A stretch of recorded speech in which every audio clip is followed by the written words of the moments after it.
Bonjour. J'ai remarqué dans ma pratique professionnelle, quand les gens viennent me voir parce qu'ils ont un problème de surpoids, par exemple, que ça peut venir avec une faible estime de soi. Et c'est un peu un cercle vicieux, en fait. Plus les gens mangent et prennent du poids, plus l'estime descend, plus ils mangent, soit pour se consoler, soit encore pour se punir. Je vois les deux cas de figure. Une façon intéressante d'augmenter son estime de soi, c'est d'aller se rappeler des 6 niveaux, je dirais, de l'estime de soi. Le premier, c'est la hauteur. C'est quoi ça? La hauteur, entre autres, c'est parler de soi de façon positive. C'est d'accepter les compliments. Puis c'est arrêter de s'excuser pour tout et pour rien. Le deuxième, c'est la variété. Finalement, ça veut dire ça de ne pas mettre tous ses œufs dans le même panier. Donc, plus on a des champs d'intérêt variés, bien, si ça va moins bien dans un des domaines, on a les autres pour continuer à se donner de l'estime, à porter ça en soi. Dans le fond, l'estime de soi, c'est une sensation, un ressenti qu'on a par rapport à soi. Donc, plus on a de la variété dans notre champ d'activité, bien, plus on a de chances d'avoir un ressenti favorable à son égard.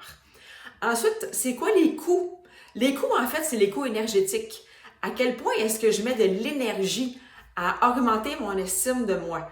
Avoir un bon dosage va vous permettre de vous déposer et de maintenir votre estime. La place que ça occupe dans votre vie, ça, de vouloir avoir de l'estime pour soi, est-ce que c'est une quête perpétuelle ou si ça a une place quand même correcte, vous savez, pour ne pas vous brûler non plus dans la quête de l'estime de soi. Le côté interne, donc de se fixer des objectifs, d'aller chercher, dans le fond, à l'intérieur de nous, qu'est-ce qui est important. Bref, d'arrêter de toujours être à la remorque du jugement des autres, du regard des autres. Parce que si l'autre est pas favorable à ce qu'on fait, si l'autre s'en va, notre estime de soi chute. Donc, plus on va aller chercher à l'intérieur de nous une façon d'augmenter son estime de soi, dans le fond, le plus on va aller chercher à l'intérieur de nous notre propre approbation, notre propre validation, de quelle façon est-ce qu'on va se sécuriser soi-même, plus ça part de nous finalement, bien, plus l'estime de soi va être importante. Donc, on a la hauteur, on a les coûts, on a la place, on a le fait de garder de l'équilibre.